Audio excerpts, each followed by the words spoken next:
crois qu'il y a une chose qui est claire pour chacun, on le sait tous, et en même temps, quand on l'entend, on prend la mesure à nouveau frais de ce savoir qu'on avait déjà, qui est que les relations sont beaucoup plus simples quand on connaît les interlocuteurs.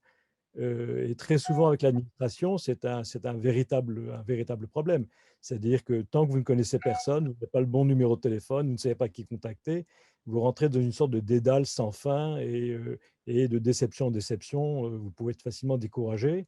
Et là, ce qu'on appelle l'orientation sociale finalement. Il y a des gens qui ont une bonne orientation sociale, ils ont des réseaux de relations, ils savent comment faire, ils ont des routines bien en place pour savoir comment, qui contacter, comment le faire, et ils sont très avantagés. Puis d'autres sont totalement démunis socialement, ne savent pas comment faire fonctionner les réseaux.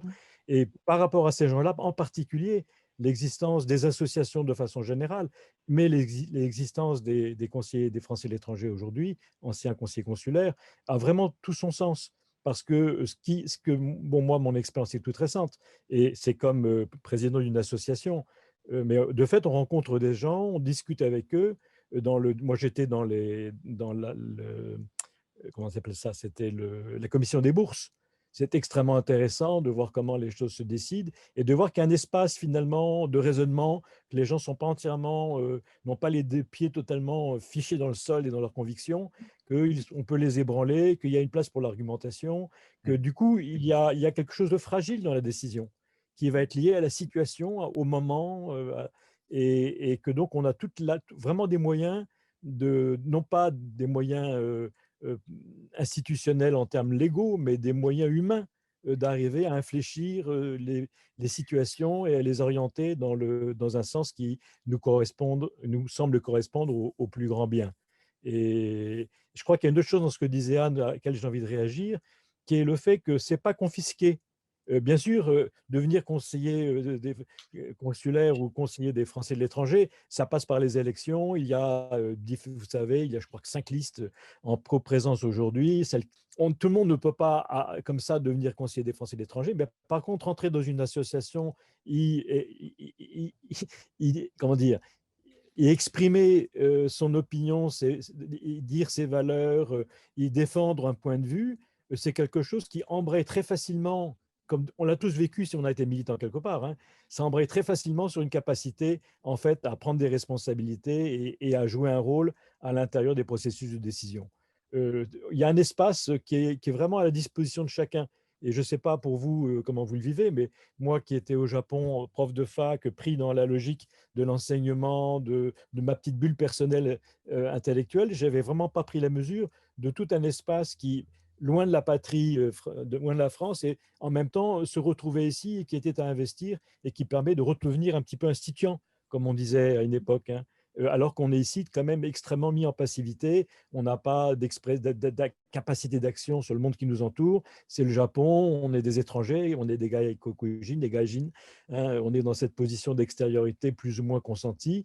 Et finalement, on y trouve souvent son compte aussi, hein, parce que ce n'est pas sans avantage aussi d'être dans cette forme d'extériorité parfois. Et puis, quand vous êtes un tout petit peu en train de vous intéresser aux associations, vous apercevez qu'il y a des tas de gens qui sont dans le malheur et dans le besoin, que le monde est beaucoup plus ici aussi contrasté que ce que vous pensiez, et que par rapport à ces gens qui se retrouvent à un moment ou à un autre, avec le Covid, on en voit beaucoup plus, dans des situations de grande fragilité, il y a absolument besoin d'un tissu associatif, il y a besoin de tous ces relais, et que tout le petit capital de relations personnelles qui ont pu se constituer au fil des ans à travers ces formes d'engagement vont être totalement utiles pour arriver à trouver des solutions ponctuelles aux problèmes qui apparaissent à un moment donné. Et ça, tout le monde peut le faire. Tout le monde peut investir un peu de temps dans ces structures-là. Et donc, voter, c'est extrêmement important. Aussi, envisager de donner un tout petit peu de son temps à la vie associative. Ça existe et c'est possible et c'est extrêmement important. Ceci étant, je pense que donner que des exemples concrets serait peut-être aussi très parlant. Et je pense que, en attendant les questions, peut-être François, tu pourrais illustrer ce que tu as dit tout à l'heure avec quelques exemples qui seraient parlants pour chacun. D'accord, merci Claude, mais je vais pas prendre beaucoup de temps, mais j'aimerais vraiment rebondir sur ce que tu viens de dire parce que ça me paraît vraiment essentiel. et ce que vient de dire Anne avant. D'abord, sur ce que Anne a dit avant, sur le fait que c'est difficile au début parce qu'on ne sait pas à qui s'adresser, on ne sait pas qui est qui. Il y a un point qui était prévu dans la loi de 2013 qui a créé les conseillers consulaires, qui était un droit à la formation. Et c'est le point qui a été le moins appliqué jusqu'ici. Et le droit à la formation, c'est par exemple quand on est nouvel élu conseiller, c'est avoir une visite de l'ambassade et savoir dans l'ambassade qui s'occupe, qui fait quoi, qui s'occupe de quoi, quels sont. Et ça, c'est ce que Hélène Conway-Mouret avait prévu quand elle a créé la loi, et ça a été fait quasiment nulle part. Et c'est un point qu'il faudra réclamer cette année. Enfin, c'est un point sur lequel beaucoup de gens insistent en ce moment. C'est écrit dans la loi, les conseillers ont un droit à la formation, et ce qui permettra aux gens de se mettre à niveau justement s'ils n'ont pas à l'avance ces connaissances-là. Sinon, je voulais rebondir sur les mots. Moi, je suis totalement en harmonie avec ce que tu as dit, Claude, et avec les mots que j'ai entendus. Moi, j'utilise souvent le mot infléchir et le mot marge de manœuvre, c'est-à-dire quand on est dans l'action et l'action associative. Moi, j'ai découvert ça en tant que président d'association dans la commission des bourses, justement, à l'époque. C'est-à-dire qu'on ne va pas transformer les choses, on ne va pas transformer le monde de but en blanc. Mais si on comprend comment les choses fonctionnent, il y a plein de petits trucs, il y a plein de petits progrès qu'on peut obtenir. Et comment on obtient ces progrès? Et c'est ce que Anne avait utilisé le mot argumenter, et c'est ce que Claude aussi, tu as remarqué, tu as fait un point sur la même chose, c'est que dans ces réunions auxquelles on participe, où il y a des représentants de l'administration qui ont le pouvoir, qui ne sont pas obligés de nous écouter, et ça, je crois que c'est la République. Alors, je ne sais pas si c'est la République ou je ne sais pas si c'est la philosophie qui nous imprègne. Il se trouve qu'on est dans des... Et c'est ce qui est en débat aujourd'hui, je crois, dans le monde entier avec le Trumpisme et le statut de la vérité, le statut de la raison. Nous, on est dans des réunions. Alors, je ne sais pas si c'est la démocratie, comment on va appeler ça, je ne sais pas. On est dans des réunions où même si on propose un truc qui est complètement rien à voir avec l'État, avec l'ordre établi, avec la façon dont se font les choses, si on arrive à le présenter avec raison, un jour ou l'autre, on va faire avancer la chose. Mais ça, il faut se dire que c'est peut-être une culture qu'on partage tous en commun. Et moi, j'appelle ça des fois la République. Je ne sais pas si c'est la République ou quoi. On a l'administration, ils ne sont pas censés nous écouter. On a le gouvernement, ils ne sont pas censés nous écouter une fois qu'ils sont élus. Mais si on bouge, si on a les actions qu'il faut, et en utilisant la vérité et la raison, on peut trouver des marges de manœuvre. Et ça, je trouvais ça extraordinaire. Et je voudrais vraiment rebondir sur ce que tu as dit, parce que je crois que c'est effectivement le cas. Quels petits exemples je peux donner non, par exemple, le conseil consulaire, un truc statutaire, c'est le conseil consulaire des bourses scolaires.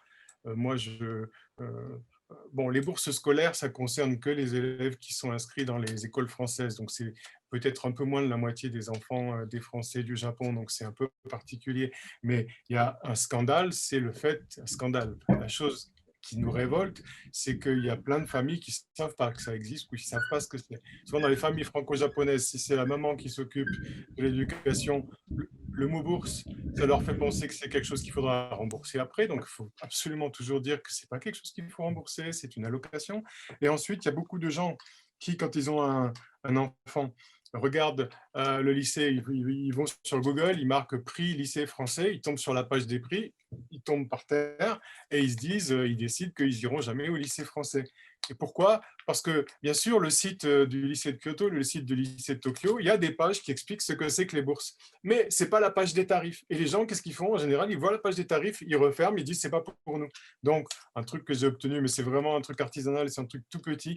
J'ai obtenu que dans le site, j'ai demandé, dans le site du lycée français de Tokyo, sur la page des tarifs, en haut, il y a marqué si votre enfant est français, vous pouvez peut-être avoir une bourse en fonction des revenus, cliquez ici.